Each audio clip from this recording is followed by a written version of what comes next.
मुत्सद्दीपणा, दूरदृष्टी, ज्ञानलालसा, हिशोबातील समूळ पारंगतता, त्यांची असामान्य तडफ, तेज, खंबीरता, प्रजावत्सलता, न्यायदान, आत्मविश्वास, रणकौशल्य, संरक्षण व्यवस्था, रणनीती निपुणता, राज्यकारभाराचे कौशल्य, स्वाभिमान, जिद्द, कर्तव्य कठोरता, बाणेदार वृत्ती, उच्च चारित्र्य, साधी राहणी आणि कल्याणकारी वृत्ती अशा एक ना अनेक गुणांनी सर्व गुण संपन्न असलेल्या राजमाता अहिल्याबाई होळकर यांची आज जयंती.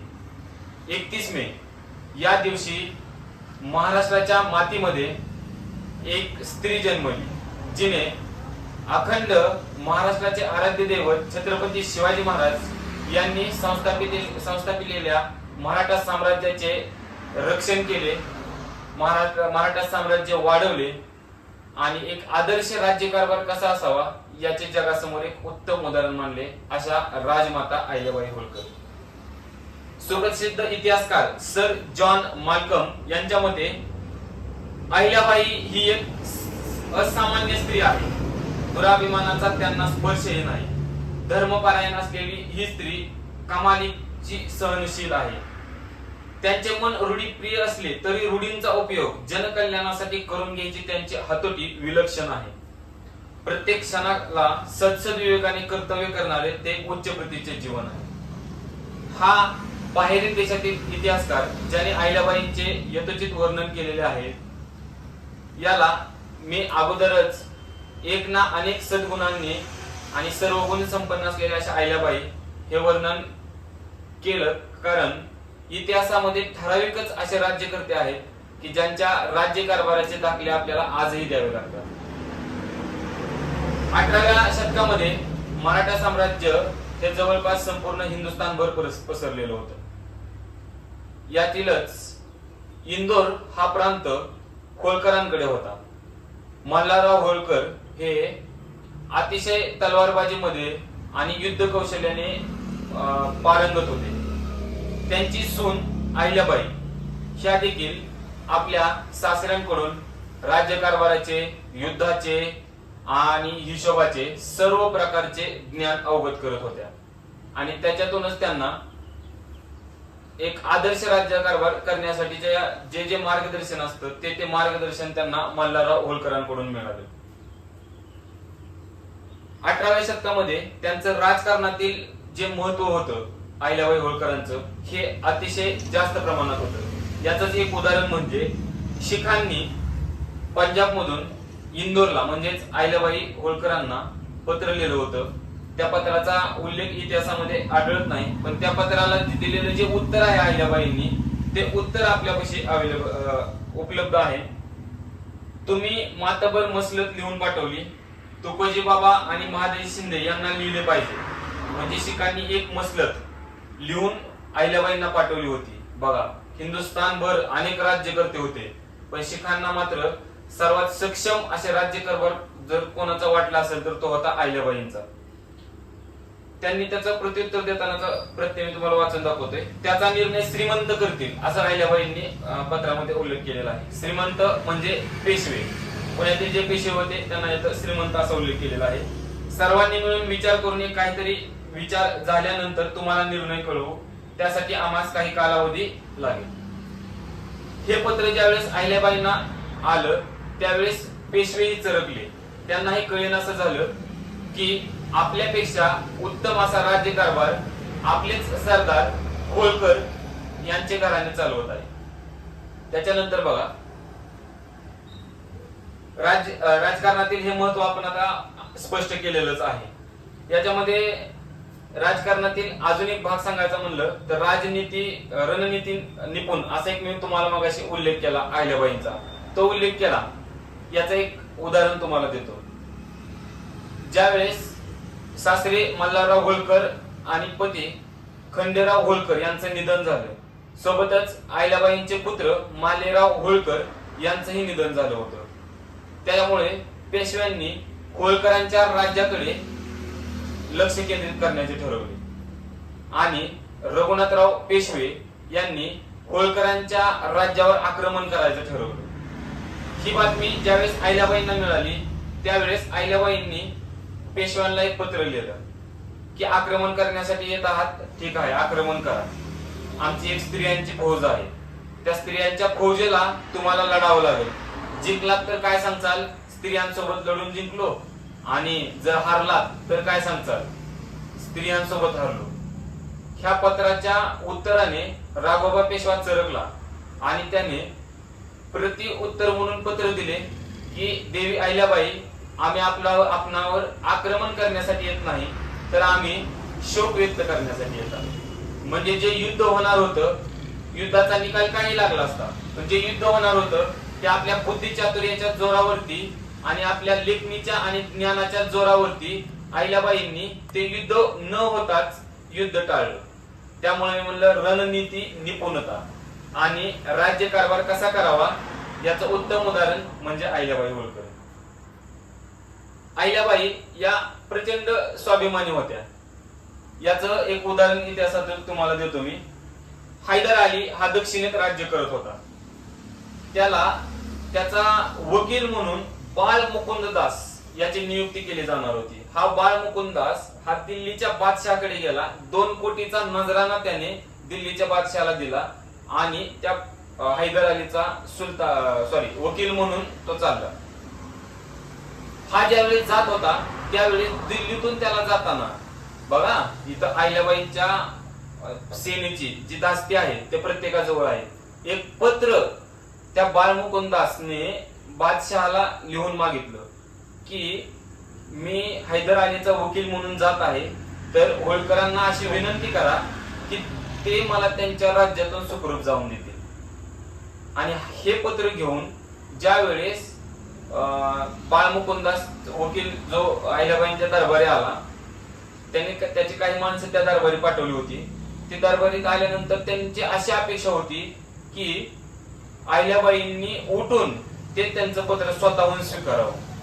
कारण ते पत्र होतं हिंदुस्थानच्या बादशहाचं आणि हिंदुस्थानच्या बादशहाचं पत्र असल्यामुळे ते त्यांनी तसे स्वीकारावं असा एक पायंडा पडलेला होता किंवा त्या पद्धतीचा एक नियमच अलिखित नियमच पडल्यासारखा पडला होता.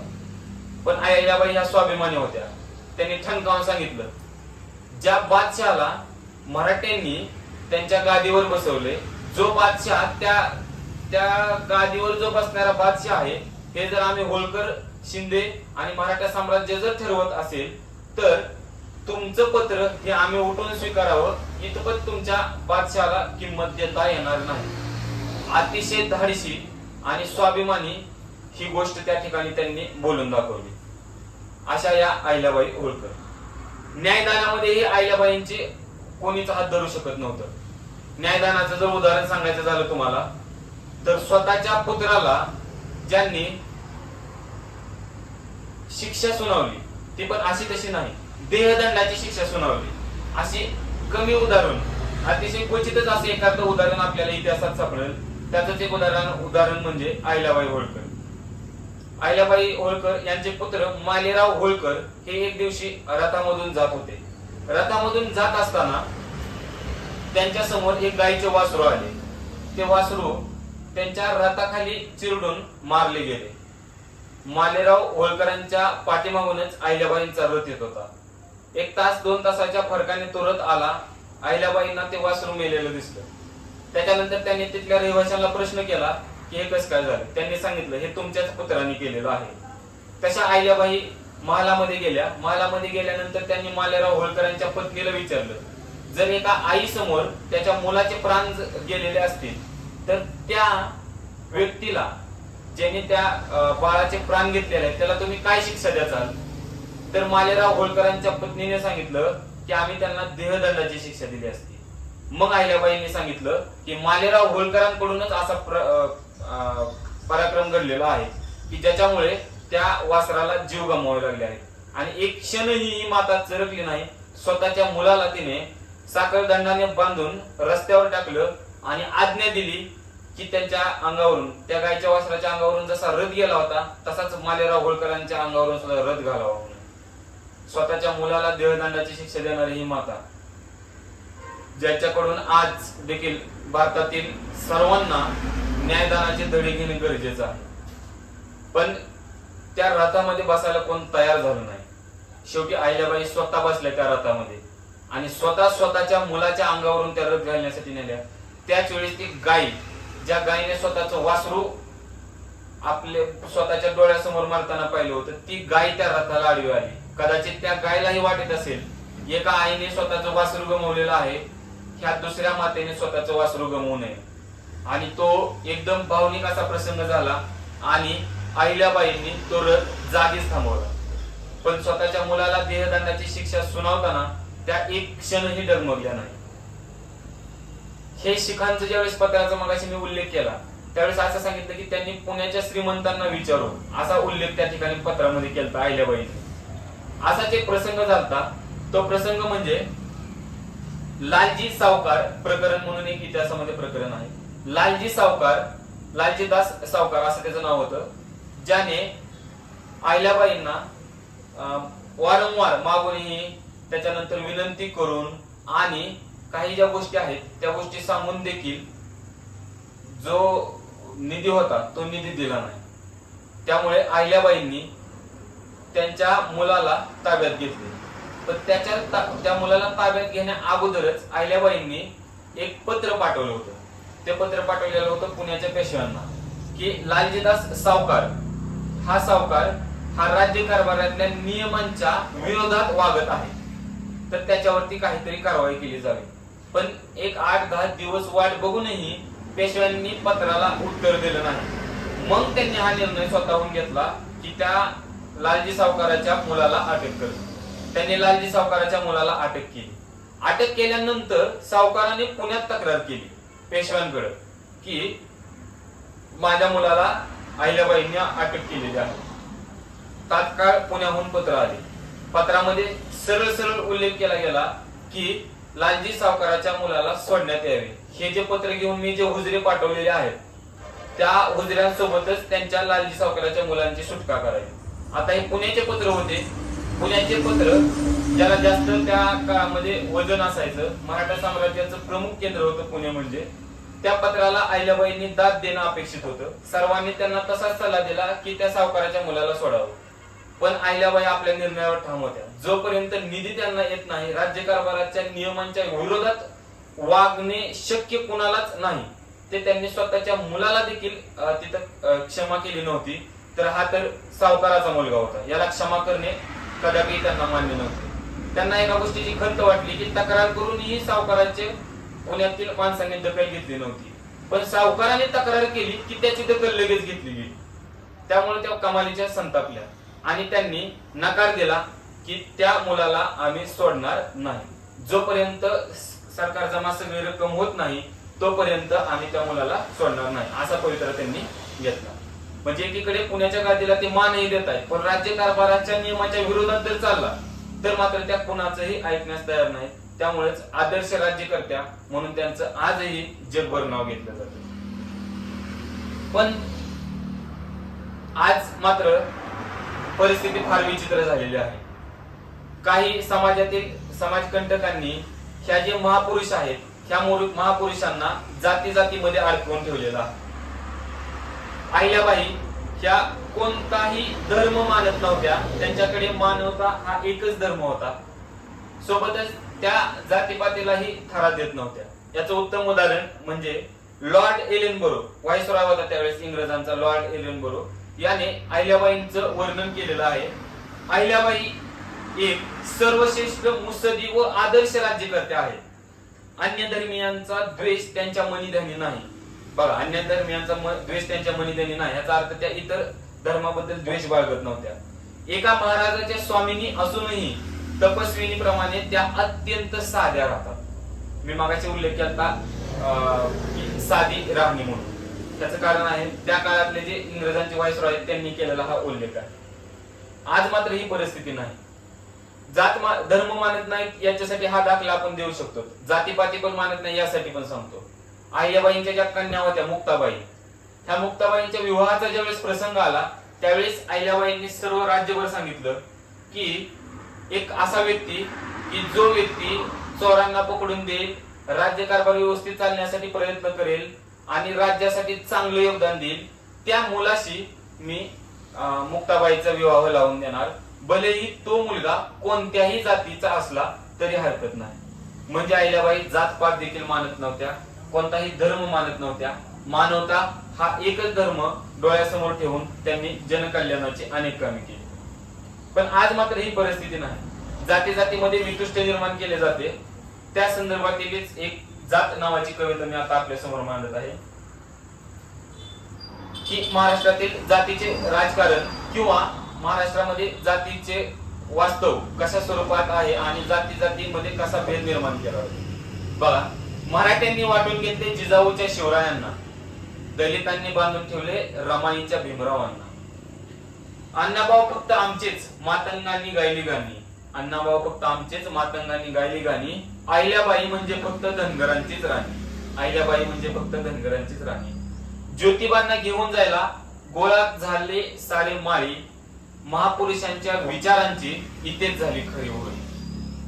सुवर्ण काळ हा बहुजनांचा लिहिलाय ज्यांनी रक्तांनी, त्यांनाच जातीत बांधून ठेवले त्यांच्या आंधळ्या भक्तांनी. महापुरुषांच्या जातीसाठी जेव्हा सारे लढत असतील तेव्हा खरंच स्वर्गामधून आत्मे त्यांचे रडत असतील, खरंच स्वर्गामधून आत्मे त्यांचे रडत असतील. ही कविता आहे. ह्या कवितेमध्ये जात वास्तव कशा पद्धतीने मांडले गेलेलं आहे ते आहे. याचा सर्वांनी विचार करून आपल्या मनातून सर्वांनी जात काढून टाकणं गरजेचं आहे.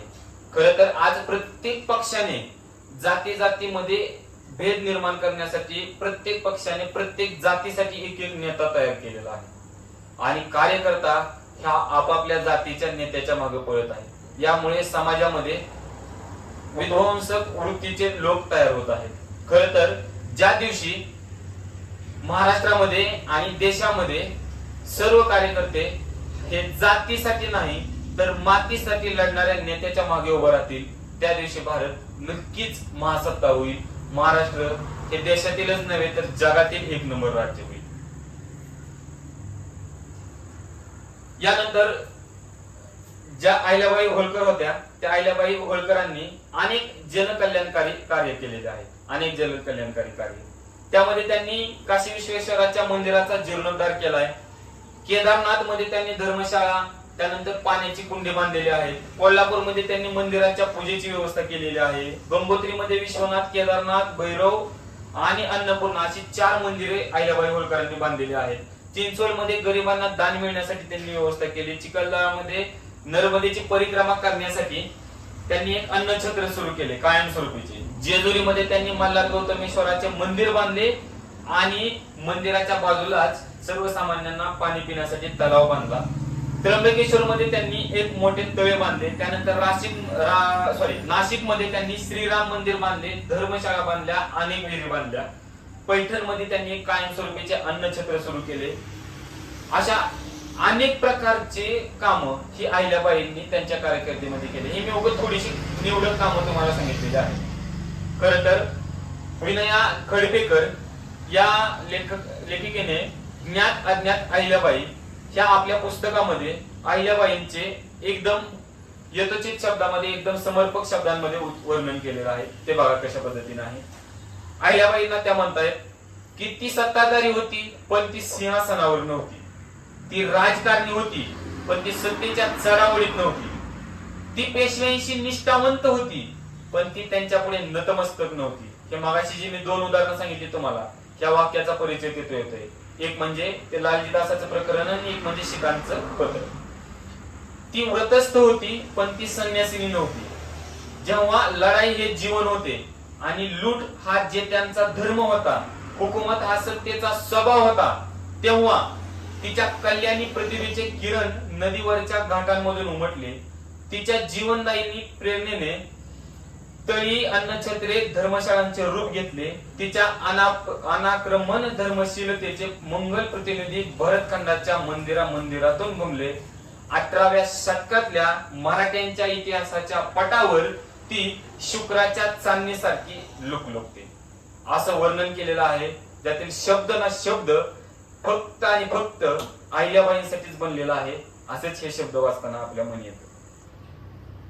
अशा या अहिल्याबाईंना मी आम आदमी पार्टी पक्षातर्फे आणि संपूर्ण पक्षातील कार्यकर्त्यांतर्फे मानाचा मुजरा करतो।